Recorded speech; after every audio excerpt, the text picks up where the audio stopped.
Kehadiran sekumpulan kera di sekitar kawasan Bukit Kepong Johor sejak 5 tahun lalu mengakibatkan penduduk terpaksa menghadkan aktiviti di luar rumah berikutan risau diserang haiwan berkenaan. Selain keselamatan terancam, haiwan liar itu juga bertindak merosakkan harta benda dan memusnahkan tanaman milik penduduk. Butirannya bersama wartawan Aduan Rakyat Juliana Syarin.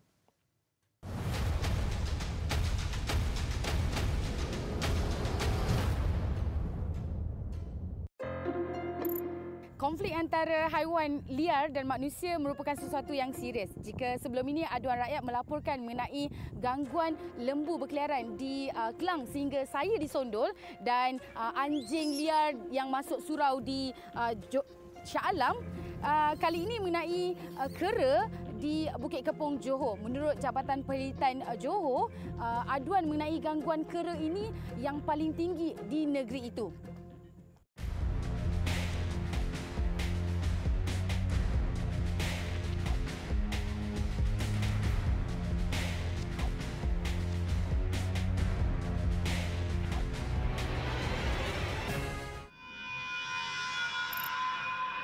Di Kampung Toi Bukit Kepong Johor, penduduk mengadu kera liar ini tidak makan saman.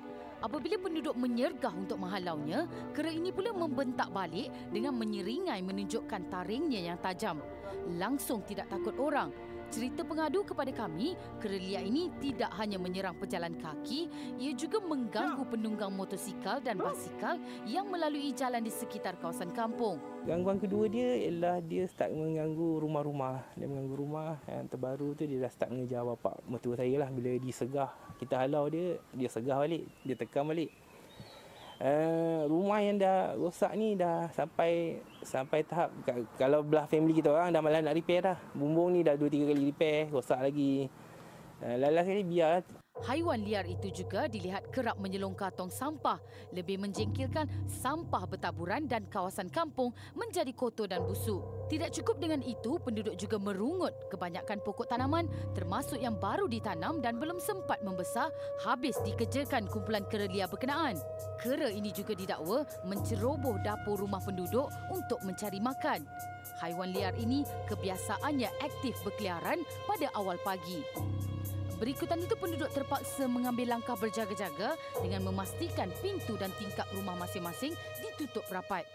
Yang di belakang ni, lebih-lebih lagi sekarang ni kawasan belakang tu dah tebang pokok. Jadi yang tanam pokok sawit dan sebagainya lah. Jadi makanan mungkin dah tak ada. Itu yang dia beri gedah masuk dalam kampung ni. Misalnya rumah-rumah yang tak berpagar ni, pagar tu maksudnya yang ada lubang-lubang kan. Macam rumah saya tu ada lubang-lubang tu. Dia boleh masuk itu. Jadi kita simpan barang makanan. Ada sekali tu baru beli telur. Baru beli telur satu papan tu.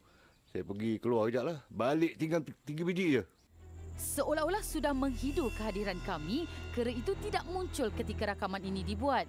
Sebaliknya, hanya meninggalkan kesan kerosakan di beberapa bahagian rumah penduduk. Aduan kerap kali dibuat kepada Jabatan Penelitian Johor. Penduduk mengharapkan ada tindakan drastik dilakukan bagi menghalau haiwan berkenaan daripada terus mengganas. Jika dibiarkan, tidak mustahil jumlahnya bertambah selain risiko penduduk dicederakan dan diserang haiwan itu agak tinggi.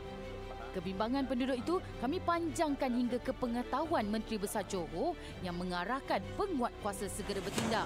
Semua itu dalam siri kedua esok. Emailkan aduan berserta nombor telefon ke aduanrakyat 3.0@tv3.com.my. Juliana Syarin, Aduan Rakyat TV3. Kami prihatin. Siapa? Tepilah dulu. Tepi. Tak nak pegang. Tepi. Pakai lutut. Ya, sabar. Tepilah.